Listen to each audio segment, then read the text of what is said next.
Chapter 1. The New Teacher. My name is Jennifer Dale.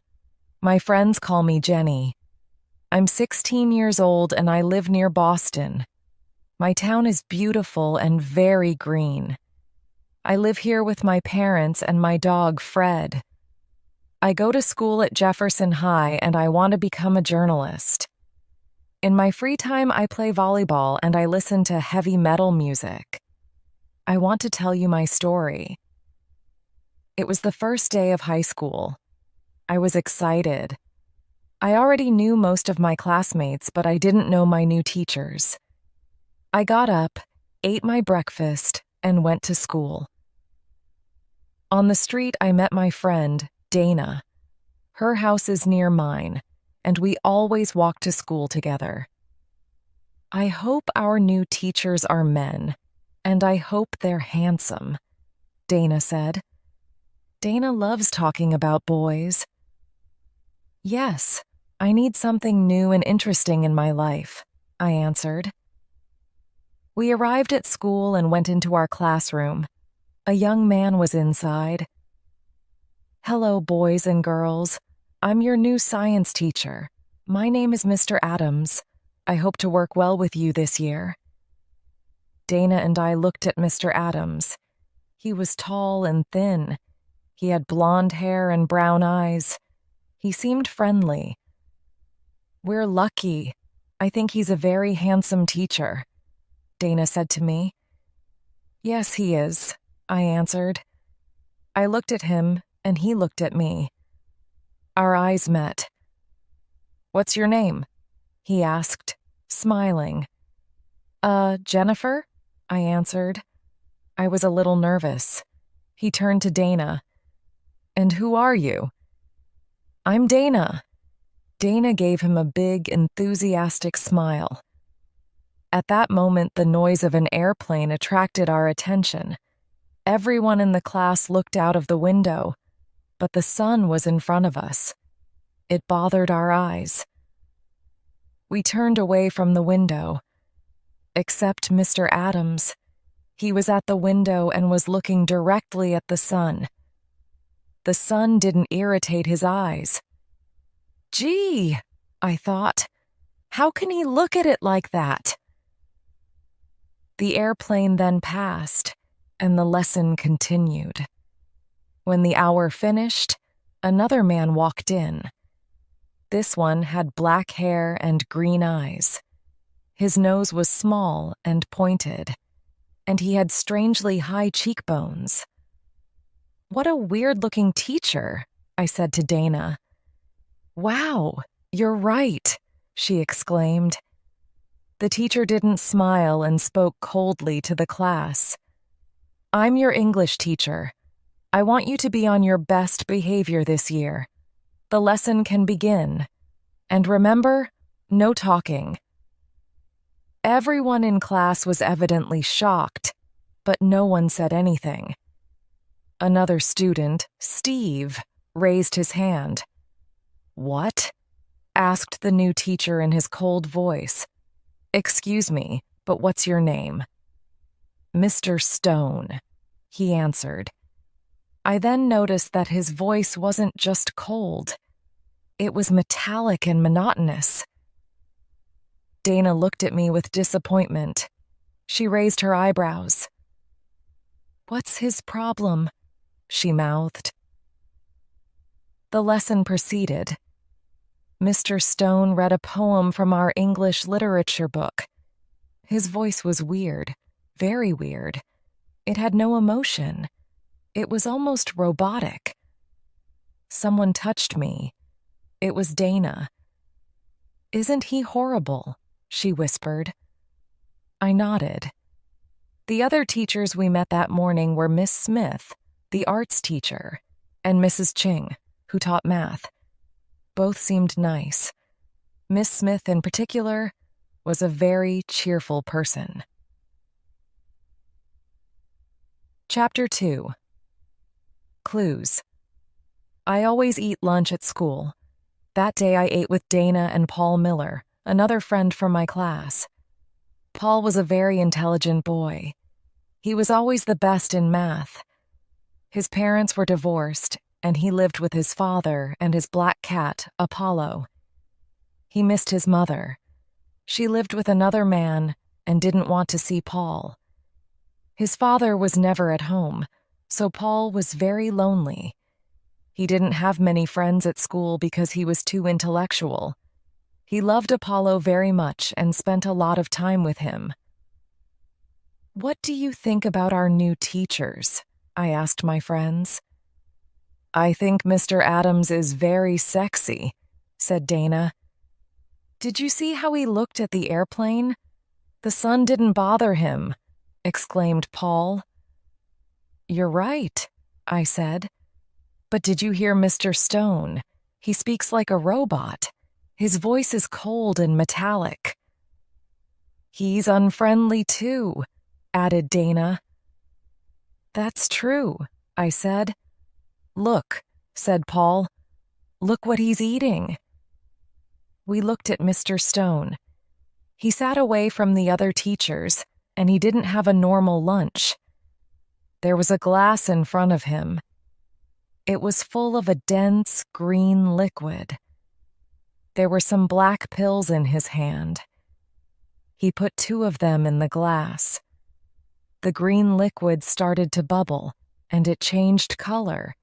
It started to become red. Then he took the glass and drank the mysterious red formula. I looked at Paul and he looked at me. We were disgusted and frightened. Dana tried to be rational. "Maybe it's a new diet. Maybe that's why he's so thin," she said. I didn't agree. There was something strange about Mr. Stone. That afternoon and the next day we met our other new teachers. We also had English again. Mr. Stone came in and sat down. "Miller, Paul Miller, tell me something about yourself." Paul was surprised. English teachers don't usually ask personal questions. "Well, Paul, don't you have anything to say?" Well, I enjoy astronomy. I have a cat." Mr. Stone asked everyone to say something about their life and hobbies. Maybe he wants to create a relationship with us, but he's such a cold person. How bizarre, I thought. Then, looking at him more carefully, I noticed something. His eyes weren't green anymore. They seemed a darker, different color. I raised my hand. "May I go to the bathroom?" I asked. As I walked towards the door, I looked at Mr. Stone's eyes again. I was right. They were yellowish-brown. They looked like amber. Chapter 3. Aliens. That afternoon, I sat on my bed and thought about my first 2 days of high school. I wanted to know more about Mr. Stone. I decided to go and visit Paul. Paul was in front of his computer. He was very interested in astronomy, the occult, and life on other planets. "Hi, Paul. What are you doing?" I asked. "I'm on the internet. I'm in contact with the International Space Fan Club. Listen to this. Something very important is happening. A comet is passing through the Virgo constellation. There are the right connections for intergalactic meetings. The Earth has been in the Virgo constellation since last week." "But what are intergalactic meetings?" I asked. "They're voyages of aliens to our planet. These voyages can happen only in special moments. For example, when a constellation and a comet meet. Aliens can travel to our planet for different reasons. Sometimes they want to study us humans. Some people say that aliens may come to Earth to conquer the planet." I looked at Paul with a shocked expression. An idea started to form in my mind. "What's wrong, Jenny?" Paul asked. "Maybe Mr. Stone is an alien," I exclaimed. "Gee, aren't you exaggerating? Come on, get real. Well, his voice doesn't seem human. His eyes change color, and do you remember the green liquid and the black pills he had for lunch? What do you mean, his eyes change color? Paul asked. Didn't you notice? Yesterday they were green. Today they're amber-colored, I answered. Even if his eyes change color, I still don't believe he's an alien. But the comet explains everything. It entered the Virgo constellation last week, and Mr. Stone is a new teacher. I talked to Dana's brother, Matt. He said that this is Mr. Stone's first year at Jefferson High. No one knows where he comes from, I said. Maybe... Paul's eyes lit up. Maybe that's why he asked us all those personal questions. He wants to study us. Yes. You see, all clues indicate that he is an alien. So, what can we do? I asked. We can spy on him. Maybe we can follow him to his house. We can see where he lives and what he does at home. However, we must be very careful. He doesn't seem to have emotions. He might get angry if he discovers we suspect him. We'll try to follow him tomorrow, after school. Okay? Said Paul. The next morning before school, I took Fred out for a walk in the park. Fred needs daily exercise, so my parents and I take turns walking the dog. The park was empty. It was dawn. A lonely bird chirped in the trees. The grass was wet with dew. There was peace all around. Suddenly, I noticed something, or someone, moving behind the bushes. I got closer to see who or what it was. In the clearing, there was a man. He was looking up and his arms were raised. He bent down and touched the ground. Then he stood straight again, face and hands again directed to the sky.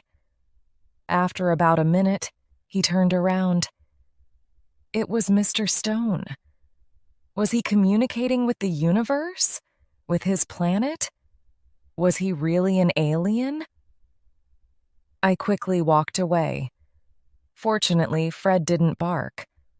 I took my dog home and then met Dana. We walked to school. I wanted to tell her about Mr. Stone, but I didn't. It was too difficult.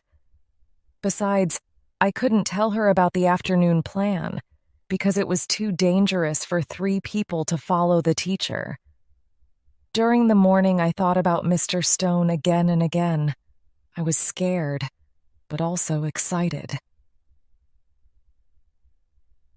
Chapter 4. Too much imagination? When the science class started, Mr. Adams walked in. Come on, boys and girls. Today we're going to the science laboratory, he announced. In our lab, there are some white mice and some hamsters in cages. As Mr. Adams passed by their cages, they started to squeal loudly. They were very agitated. Mr. Adams laughed. What's wrong? He said, speaking to the animals. I won't eat you. Then he gave us some worms. You must cut them into little pieces. The pieces can live and move independently, he said. I looked at my worm. It was pale and slimy. I didn't want to cut it up. Jennifer, are you afraid of cutting up your worm? I looked up. Mr. Adams was at my desk. He smiled down at me. Give me your knife. I thanked him and gave it to him. His arm touched mine. It tickled. An electric shock ran through me and I jumped.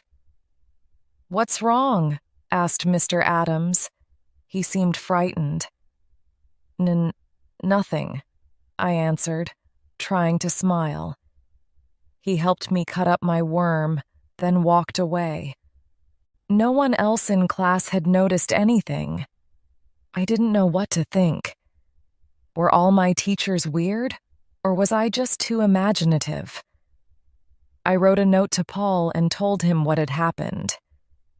"Paul," I whispered. Paul turned and looked at me. I passed the note. "Excuse me." "What are you doing?" "Paul, what do you have in your hand?" asked Mr. Adams. His voice made me freeze.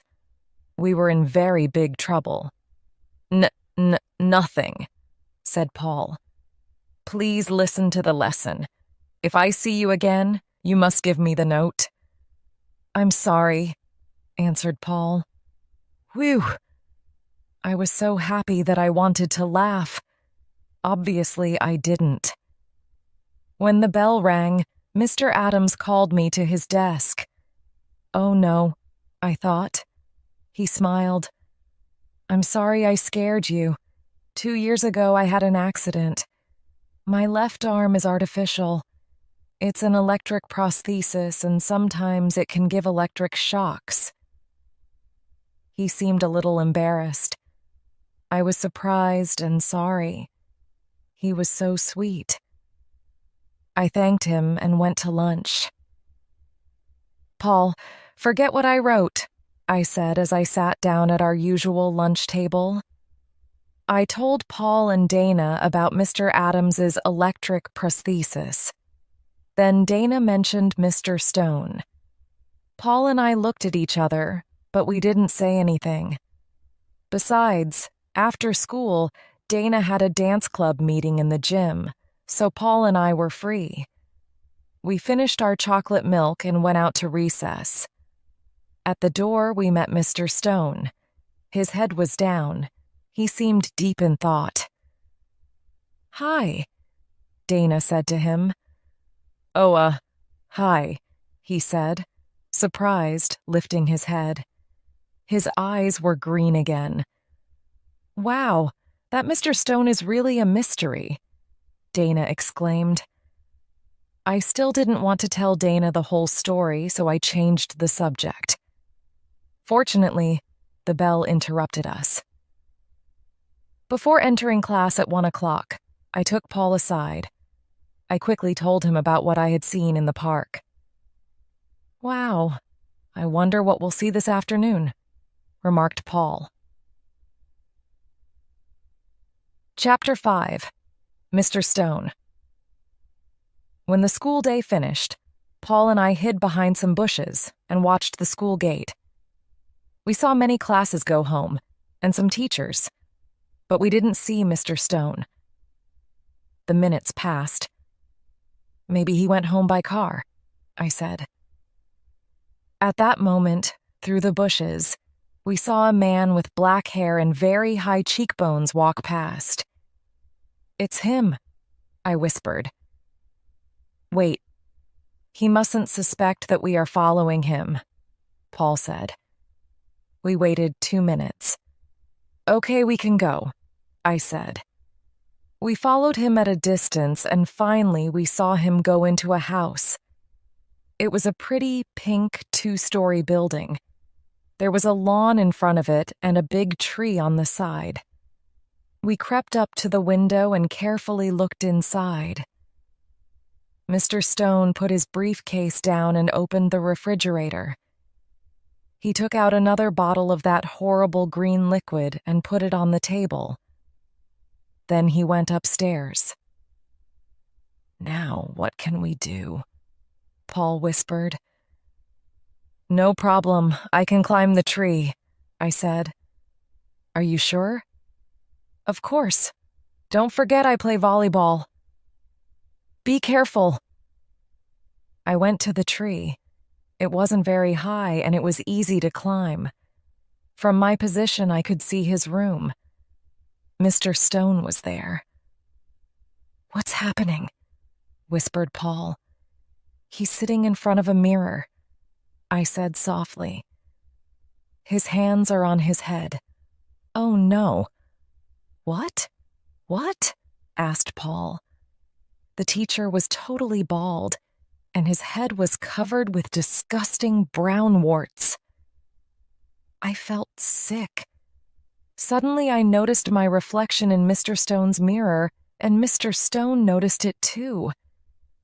He brusquely turned around and stared at me. I was paralyzed with fear. My mouth fell open. I was expecting the worst. Instead, Mr. Stone didn't look angry. He actually seemed very sad. He opened the window. "You students think I'm weird. Come inside. I want to tell you something."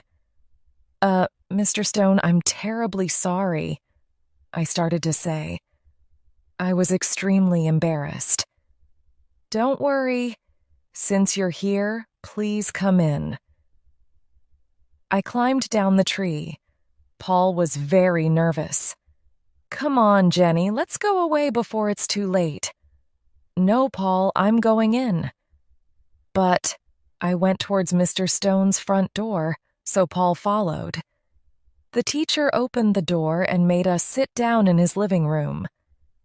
"Do you want something to drink?" he asked. "No, nothing, thank you," I answered. What are those warts on your head?" asked Paul, ignoring the look I gave him. "These warts are the results of a throat tumor. You see, I started smoking as a teenager and I continued until the tumor. Chemotherapy made me lose all of my hair, and I developed these warts. You've probably noticed my voice. Unfortunately, the tumor destroyed my vocal cords. So now I speak with a voice implant. The tumor has caused very serious changes in my life. I started to suffer from depression, and I still see a psychiatrist. I also moved, hoping to start a better life in a new environment. In fact, I'm from Wisconsin. You see, I'm not married, and the illness has made me very lonely.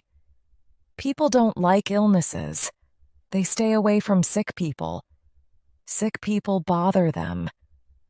Mr. Stone, we really feel terrible about our behavior," I said. "Yes, we really apologize. We hope you can forgive us," added Paul. "Don't worry. In a sense, I'm glad this happened. I haven't talked like this to anyone for a long time. You see, I want to be friends with my students. That's why I asked your class so many questions. But it's very hard for me to smile or be cheerful. Try to understand if I'm strict or unpleasant." I smiled at Mr. Stone. I was very moved. "We understand," I said softly. "May I ask you a question?" said Paul. "Paul," I exclaimed. "It's okay. Ask me anything you want," answered Mr. Stone. "What's that stuff you eat at lunch?" "Oh, did that scare you? The green liquid and the black pills are part of my treatment. They include protein and other nutritional substances." "And why, excuse my curiosity, were your eyes amber-colored yesterday?" "Well, I tried some colored contact lenses. I wanted to do something different. I thought that a new look could make me feel better, but it didn't work." "Mr. Stone," I began, "I saw you at the park this morning." "Gee, I probably appeared very strange to you, with all those movements," he said. "My doctor suggested early morning exercise in fresh, clean air. You really have watched me these last few days, I must say." Paul and I looked at each other. We felt rude and very silly. We were ashamed for being so inconsiderate. "Well, Mr. Stone, we don't know how to thank you for your hospitality and kindness," I said. "We really don't deserve it. Our behavior." That's enough. Don't worry. Thank you for your company. I'll see you tomorrow at school. And remember, if you ever want to come and visit me, you're always welcome." Thank you very much. We'll come again, said Paul. Paul and I left Mr. Stone's house and walked home. Well, I think we've learned a lesson, Paul said. We must remember that many people in this world are suffering. Many people have problems. And if they act in strange ways, there are reasons. There isn't an alien behind every bush. There's a person, just like you and me. And maybe this person needs friendship and a helping hand. I looked at Paul with affection and admiration. His words expressed my own thoughts perfectly. We had let our imagination and superficiality dominate us. This made us forget human feelings and problems. I thought about Mr. Adams and his artificial arm. Even in that case, I had overreacted with my ridiculous suspicions. Hey, Paul, I said. I want to celebrate. This adventure is over. I feel relieved. Let's go to the Rainbow and buy an ice cream. Okay, Jenny, good idea. Let's call Dana too, I added, thinking it was the moment to inform her about everything. Sure. We stopped at Dana's house and invited her. Chapter 6. Thanks to a missing watch. We sat down at the Rainbow and ordered 3 sundaes. Dana, we have news about Mr. Stone, I said. Yes, although it's a very long story, Paul added. We told her everything, the news on the comet and the intergalactic meetings. Our plan to spy on Mr. Stone.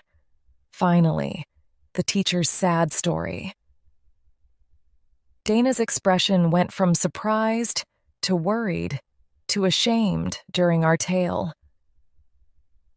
Our class must be much nicer to him, she said. But this comet, maybe aliens will come to Earth. Dana, please, I don't even want to hear the word alien, I exclaimed. Let's keep our eyes open for people in need, not for aliens, Paul added. Okay, sorry, said Dana. From the window of the ice cream parlor, I noticed that it was already dark. I looked at the time. My watch wasn't on my wrist. Oh no, my watch, I exclaimed. Then I remembered. I left it in the gym. I took it off at recess to play volleyball. I must go and get it. But Jenny, I'm sure that the janitor will find it and put it in a safe place, said Paul. I don't trust him. That watch is so important to me. It was a gift from my grandfather. He's dead now, and it's the only thing I have of him. I must go to school immediately. But the school's closed now, Dana commented. No, not today. Mrs. Ching is at school all evening because she's preparing some math tests. I know because I heard her talking to Miss Smith. Okay. Well, I'll see you tomorrow then. I have to go home and start my homework, Paul said. Me too, Dana added. We left the Rainbow and I went towards Jefferson High. The back door was open. I went in. Our gym is on the ground floor, but I didn't go there directly. Something stopped me. I felt a strange sensation. I didn't know what it was. Something wanted me to climb the stairs and go up to the classrooms. I felt afraid. The school was dark and silent. I shivered. Where am I going? Why am I climbing these stairs? I thought. My heart beat faster and faster. Something terrible was at the top of the stairs. I sensed it. But what? I desperately wanted to run away and return home. But I couldn't. The mysterious force inside me made me go on. On the 3rd floor, I heard a noise. Someone was moaning. As I passed by the janitor's closet, the sound became louder. Someone needed help. I opened the closet. It was Mrs. Ching. The old teacher was on a chair with her hands and feet tied. She was gagged and her eyes were open in terror. "Mrs. Ching," I whispered. I took the cloth from her mouth. "Help," she said. "Someone is doing something wrong, and he or she is here now. The person is in disguise." "Okay, Mrs. Ching, stay here. Whoever it is mustn't suspect anything." I put the cloth back in the teacher's mouth and left the closet. I looked around the second floor. I was terrified. Everything was silent. The long, dark hall was very frightening. Then I noticed something. A light was on in the computer room. I crept to the door. Someone inside was working on a computer. I could hear fingers clicking on the keys. Slowly, very slowly, I opened the door. Just a crack. It was Mr. Adams. He was typing a kind of code on the screen. Was it a password? Then he took a small plastic object from his pocket. It looked like a key. He inserted it in the diskette slot. The screen blacked out. It flickered. Then something appeared. It was the face of an alien.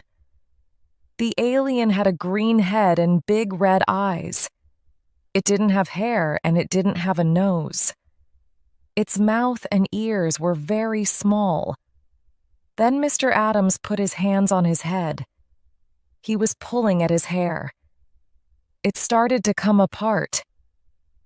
He was taking off his hair and his face. A green, bald head surfaced. I realized that he was identical to the alien on the screen. He put his face on the computer table. Then the false Mr. Adams started talking. "Cleareg calls base. Cleareg here. Cleareg calls base. All tank Pillix Cleareg. How is your mission proceeding?" said the alien on the screen with a mechanical voice. "For now, everything is okay. But I'm already tired of this mask, and I hate speaking this barbarian language." English is not a barbarian language, I thought angrily. "I'm sorry, but your voice implant must stay inside you until the mission has finished. Then we can remove it. Tell me, does anyone suspect you?" said the alien. "No, I don't think so. I had a small problem with an old math teacher, but I was in disguise, and I tied her up in a closet. So everything's fine." "Haha, you're wrong. I'm here now," I thought. "I hope you're right. Our mission can't fail. The spaceship must come this Friday. We'll land in the old abandoned airfield. We'll wait for you there. By 9:30 p.m., you must be ready. You must have the 2 students to take to Mitrax. We can't be late. When the comet leaves the Virgo constellation, we won't be able to travel anymore. The intergalactic doors close on Friday at midnight," said the alien on the screen. I know. Don't worry. I must still choose the 2 students, but I think I know who I want." "How will you capture the students? You can't touch them because you're electric." "Uh-huh. So the story of his prosthesis was a big, fat lie," I thought. "On Friday evening, there is a family teachers meeting. During the meeting, I'll leave the other teachers. While the parents are listening to the teachers, I'll ask the students to come with me. I'll invent an excuse.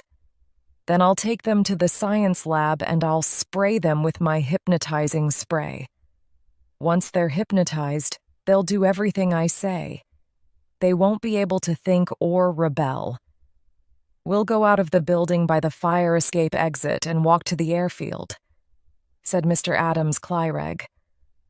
I'm sure he wants me, I said to myself. Be at the airfield by 9:30 p.m. Then Clyreg, good luck. All-tank Pillix. All-tank Pillix, Gortz, said Mr. Adams Clyreg to the alien on the screen. Then he took the key out, and the computer screen returned to normal. I silently closed the door and quickly went back to Mrs. Ching. I can't tell you anything. It's for your own safety. Just act normally, and no one will hurt you, I said. Who? Mrs. Ching started to ask, but I escaped down the stairs and ran out of the building. I stopped running when I was far from the school. My watch was still in the gym, but at that point, I didn't care. I had a lot of difficulty sleeping that night. I decided to tell Paul and Dana, but no one else. No one would believe me. Chapter 7. The plan. The next day, as soon as I arrived at school, I went to the gym to look for my watch. Fortunately, it was still there. At lunchtime, I took Dana and Paul to an empty table and started my story. I decided to get to the point immediately.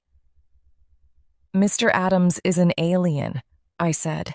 No, not again, Paul exclaimed angrily. Are you doing this on purpose? Because if you're not, you have a problem. I thought you wanted to stop all this. I thought you were ashamed of your behavior. First Mr. Stone, now Mr. Adams, he continued, while Dana raised her eyebrows incredulously and suppressed a smile. I know I seem crazy, I said, feeling tears in my eyes. But I'm telling you the truth. I saw him with my own eyes. Please listen to me. I told them everything, from my mysterious sensation to the conversation between Mr. Adams Clyreg and the alien on the computer screen. Both my friends looked terrified and shocked. They finally believed me. Besides, I added, do you remember how he looked at the sun? It's incredible, I continued. He's green, and his name is Clyreg. Other aliens are coming in a spaceship on Friday evening. They're going to land in the old abandoned airfield near our high school. They want to take 2 students with them to Mitrax. Mitrax? Asked Paul. Yes, it must be the name of their planet. This Friday, added Dana. Exactly. During the family teachers meeting. He's going to hypnotize them with a spray and take them on his spaceship. Today is Thursday. We only have a day to do something, exclaimed Paul. I have an idea, I said. What? Asked my friends. We can try to find the hypnotizing spray and take it away from him. It can only be in 2 places. Somewhere in his house or somewhere in the science lab. Good idea. This afternoon after he goes home, we can look for the spray in the lab. If the spray isn't there, tomorrow morning we won't go to school. We'll get into his house in some way and take the spray, added Paul. But we don't even know where he lives, objected Dana. Well, we'll find out, I said. So we want to steal his hypnotizing spray. Maybe Matt can help us. He has a key that opens all doors, Dana said. Dana's brother Matt is a policeman. Are you sure he'll give it to you? I don't think he'll believe this story, I said. Of course not. How can he believe something like this? I obviously have to steal the key. I hope he doesn't notice. Stealing a passepartout from the police is a big crime, Paul commented. Yes, but it's the only way to enter where we want. Don't worry. I'll be careful. Gee, Mr. Adams is so friendly and handsome. It's difficult to believe that he's a horrible green alien. Well, this afternoon I'll get the key. Remember, don't say anything to anyone, I said. This is our secret. Okay, don't worry. I hope everything will be okay, Paul said. We went to our afternoon classes. I couldn't wait for the day to finish. I was nervous and excited. Chapter 8. Paul's Decision. I constantly thought of the day before. I remembered when he took off his face. Behind that blonde hair, there was a bald green head. Behind those brown eyes, 2 red ones. And behind the nose, nothing. I shivered. After school, I went with Dana to her house. Paul instead stayed at school to make sure that Clyreg went home. When Dana and I arrived at her house, there was no one there. I hope Matt didn't take the key with him, said Dana. We went in. Dana went to her brother's room. I heard her open many drawers. I crossed my fingers. Here it is, Dana exclaimed. Oh, great. Now let's go back to school, I said. Wait, my mom will be back soon. I have to leave her a note. I'll tell her I'm at the library, Dana said. We went back to school. Paul was sitting on the steps. Has Clyreg left? I asked. Yes, we can go in, Paul answered. We went up to the science lab. When we arrived, we noticed that the door was open. Someone was whistling inside. Oh no, it's the janitor, Paul whispered. Let's hide in the bathroom, Dana suggested. It's already been cleaned, so he won't come in. We quickly entered the girls' bathroom and hid. After some time, the janitor walked away. We heard him go down the stairs. Okay now, Paul said. We entered the lab and looked around. We opened the chemical cabinet with Matt's passe-partout and examined every container. There weren't any sprays or strange bottles. So we tried the refrigerator. What's this? I said. Inside the refrigerator, there was a spray without a label. It was very difficult to open, and it had a bizarre phosphorescence. Wow! It's probably Clyreg's hypnotizing spray. But how can we be sure? Paul asked. We have to be sure that it's the right one. An error could be fatal. I have an idea. I can try the spray on my dog, Fred. Fred hates taking baths and especially eating leftovers. I'll spray him. If he doesn't protest, we have the right spray, I said. Excellent.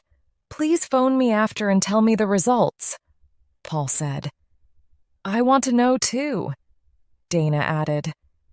We carefully went out of the lab and left the building. When I arrived home, I prepared a big bath for Fred. Fred! Freddie! I called. The dog was in the garden.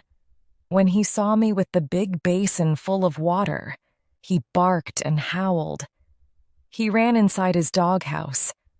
Silly dog, I thought. I took the spray, went to the doghouse, and sprayed Fred. Then I called him again, and I pointed towards the water in the basin. What a surprise. Fred calmly came out of the doghouse and jumped into the water. After Fred's bath, I went to the refrigerator and took out some leftovers. I put them in his dish and gave it to him. Food time, Fred, I said. Fred saw the leftovers and didn't protest. He started eating. It was incredible. I immediately phoned Dana and gave her the good news. Then I phoned Paul. Hi, Paul. It's me. We have the right spray. Fred has been completely hypnotized. Great. Listen, can you come to my house now? I need to talk to you. There was something strange in his voice. Paul, are you okay? I asked. Yes, I'm fine. I'll tell you everything when you arrive, okay? Please come. It's important. I took the bus and arrived at Paul's house. He was alone as always. He was in his room with his cat, Apollo, in his arms. I want to go to Mitrax with Clyreg, Paul said. What? Yes, I want to go to Mitrax with Clyreg, Paul repeated. Are you kidding? You're crazy. No, I'm not crazy. Look at my life. My mother doesn't love me. She went away and never wants to see me. How do you think I feel? My father is always working. He doesn't care if I'm here or in Timbuktu. He only cares about his young, blonde secretaries. At school, everyone thinks I'm strange. You're my only true friend in class. Jenny, I'm not happy here. Try to understand. This world isn't for me. I don't like my life. I want to test my destiny and see what happens to me. Honestly, I really don't think that Clyreg wants to hurt us students. How do you know? I asked angrily, shocked at what he was saying. He doesn't give me that impression. I'm sure the aliens just want to study us. I feel I can trust them. Also, you know I love space. I've always been interested in astronomy and alien life. This is a fantastic opportunity to see life on another planet, in another galaxy. This is my dream. This opportunity will never exist again. If aliens come to Earth at the next intergalactic meeting, they certainly won't come to our town again. Listening to Paul, I started to understand his point of view. But it was terrible to think that Paul didn't have anyone. No one really cared about him. I was very sad. Running away to another planet isn't the right solution to your problems, I said. But I've tried to talk to my father about my problems. I've tried many times. Nothing has changed. Listen, I want to go to Mitrax. I feel it's the right thing for me. Something inside is pushing me to go. Maybe going to Mitrax was the best thing for Paul, although I still couldn't believe it. If you're convinced, but I'll miss you, a lot. I'll never see you again, I said. Nothing is forever. You will see me again, I promise. Don't make promises you can't keep, I said, with tears in my eyes. Believe me, Jenny, sooner or later, when the next intergalactic door opens, I'll return, and I'll have many new things to tell you. Listen, he continued. We must organize our plan for tomorrow evening.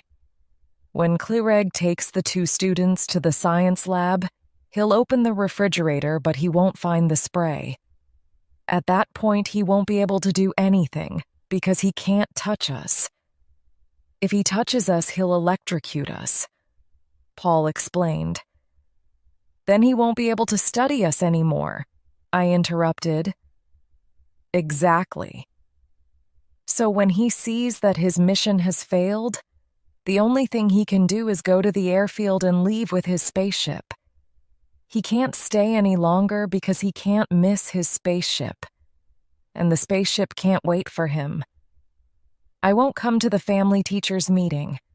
I'll wait for Mr. Adams at the airfield. I sadly looked at Paul. Good luck. I'll wait for you, I said.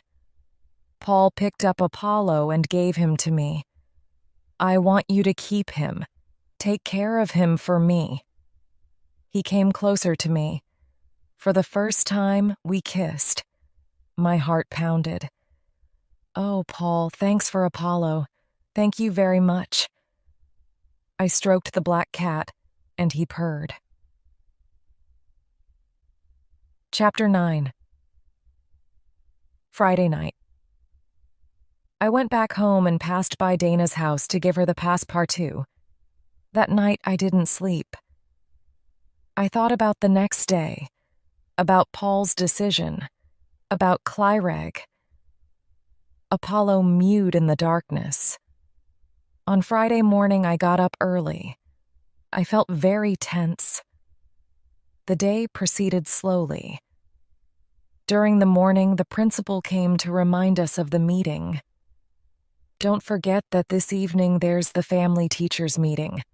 I hope to see all of you with your parents." Sure, I thought. "And during the meeting, one of your teachers will try to kidnap 2 students and take them to a mysterious planet." When the school day finished, I went to the Rainbow for some ice cream with Paul and Dana. Paul told Dana about his decision. She was obviously very surprised and disappointed. Those moments we passed together were very special. I will never forget that last afternoon with Paul. Our friendship seemed stronger than before. We felt more united because of our separation. Finally, after dinner, my parents and I walked to school. We sat down in the auditorium and the meeting started. At one point, I saw Mr. Adams get up and go towards Dana's family. I saw him whisper something to Dana's parents and then to Dana. She got up from her chair and followed him. Together, they walked towards Stephen's family. Steve is another one of my classmates. I'm sure Clyreg chose him because Paul was absent. In fact, I noticed him looking for Paul. Steve, Dana, and Mr. Adams left the auditorium. So he didn't choose me, I thought. I looked at my watch. 9:05. 25 more minutes. Suddenly I had an irresistible impulse. I wanted to see what was happening. I got up. "Jenny, where are you going?" my mom asked. "I'm going to the science lab." "Don't worry," I said, and I quickly walked away. The door of the lab was closed. Inside, I heard Mr. Adams opening the fridge. I imagined his anger. "Oh no!" he exclaimed. "Where is it?" "Where is what, Clyreg?" Dana asked. "Are you talking about the hypnotizing spray you lost, Clyreg?"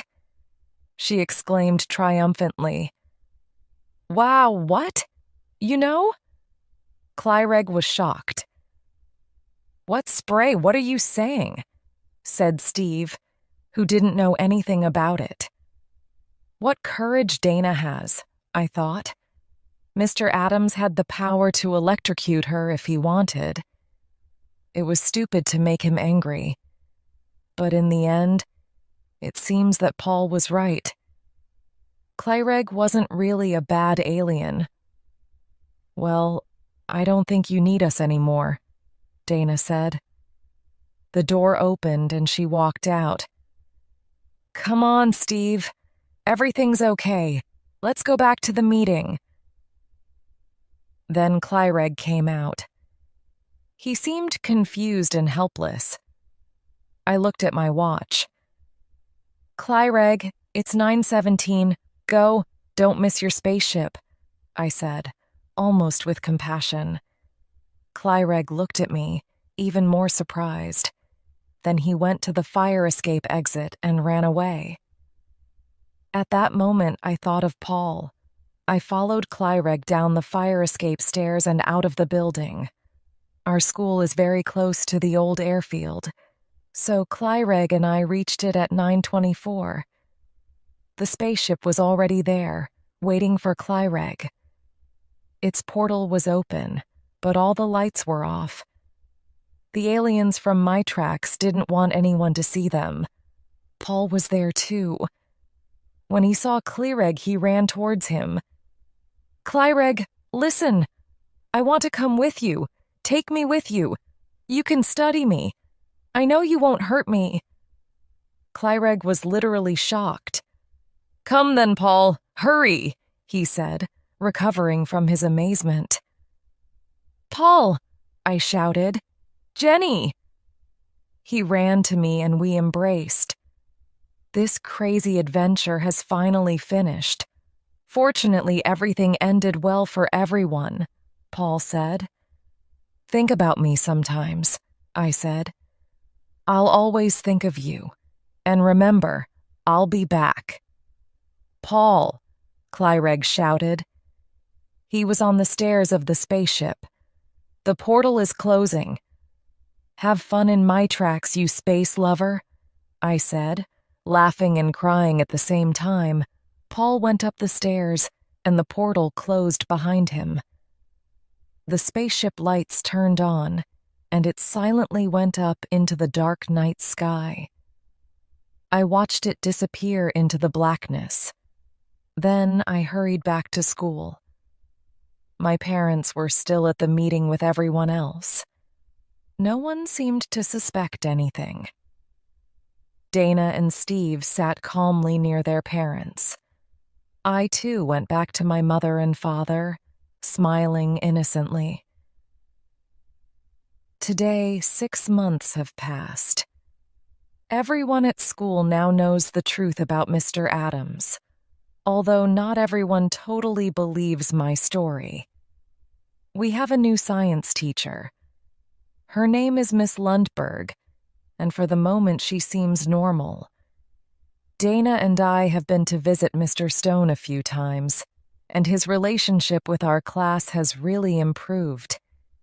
He seems a happier person, and this pleases me a lot. Steve is now Dana's boyfriend, and they make a nice couple.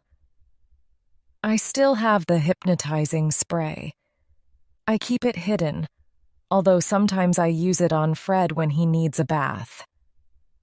Apollo is now a member of our family. Fred is a little jealous of him, but they're usually friends.